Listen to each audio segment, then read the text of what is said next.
Allah'ım mahşer yeri gibi olmuş. Burası kapatın doğalgaz şeylerinizi. Abi bu ikinci patlama.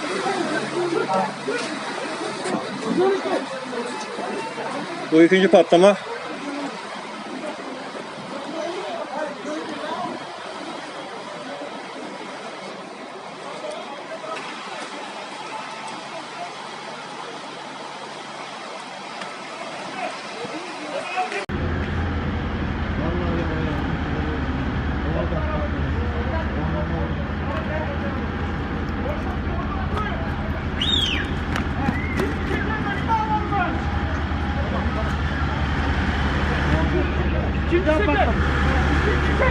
İkinci şeker.